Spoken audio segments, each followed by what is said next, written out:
پاکستان ته د زده کړو لپاره د افغان نجونو ورتګ او د طالب فعالانو غبرګونونه وایي د مشرانو له لاسه پتمنې خویندې مو د پنجاب غیږه کې روزل کیږي. تاریخ به دا ظلم هیر نه کړي. جزئیات همدلته وګورئ او چینل هم سبسکرایب کړئ. په کور دننه د نجونو پر زده کړو د بندیز له وجې د پاکستان لخوا 4500 اعلان شوي تحصیلي بورسونو ته 22,000 افغان نجونو او هلکانو نوملیکنه کړې ده. له دوی څخه د ازموینې اخیستلو پروسه په چټکۍ روانه ده. پاکستاني رسنۍ وایي په کوټه او پېښور کې له افغان ځوانانو او نجونو څخه د دغو سکالرشیپونو لپاره د ازموینې اخیستلو پروسه پرون د شنبې ورځې پیل شوه او نن به هم روانه وي. یاد خبر طالب فعالان پر خپل مشرانو سخت غوسه کړي چې یو شمېر غبرګونونه دلته تاسو سره شریکوو. مولوي ضیاء الرحمن لیکلي افسوس زموږ پر حال هسې د غیرت چیغې وهو لاهوره تا وګټله موږ به وخته انتظار شو. زموږ علما ګونګیان دي ستاسو علما زمریان دي.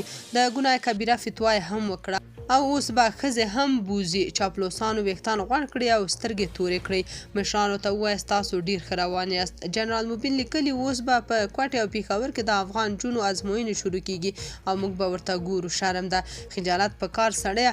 زه څه خبر وم چې زما بچی به له داسې سرنوشت سره مخ کیږي. مزمل کریمي لیکلي ندیم خان او نورو ملګرو ته دې دا لویه او له حکمته ډکه لاسته راوړنه مبارک وي. له دې وروسته به افغان نجونې له پنجابیانو سره څنګ په څنګ په اسلامي ماحول کې خپل درسونه وایي. هغه خیاطانو ته دې هم مبارک وي چې ویلي د مشرانو په هره فیصله کې حکمت وي. ستاسو دې حکمت ته د سلامي. احرار عمر لیکلي څومره د افسوس ځای دی چې زموږ د نجونو څخه پاکستان استفاده کوي. تازه 4000 سکالرشیپونو ته 22,000 افغان ځوانانو او ښځو نوملیکنه کړې ده. هر څوک چې خارج ته ځي او هلته اولادونه خرابیږي، فاحش او کافر ګرځي، نو پوښتنه به یې هرومرو له اوسنیو مشرانو کیږي. فراهي مبارز لیکلي افغان نجونې پاکستان ته مخه کړه. ویل کیږي 4500 سکالرشیپونه یې ورکړي. دوی به ټول پاکستان کې زده کړې کوي. د چا ضمیر یې مني، د کم افغان ضمیر یې مني. د پاکستان پوهنتونونو کې زرګونه جنسي تیرویو قضیې ثبت شوي.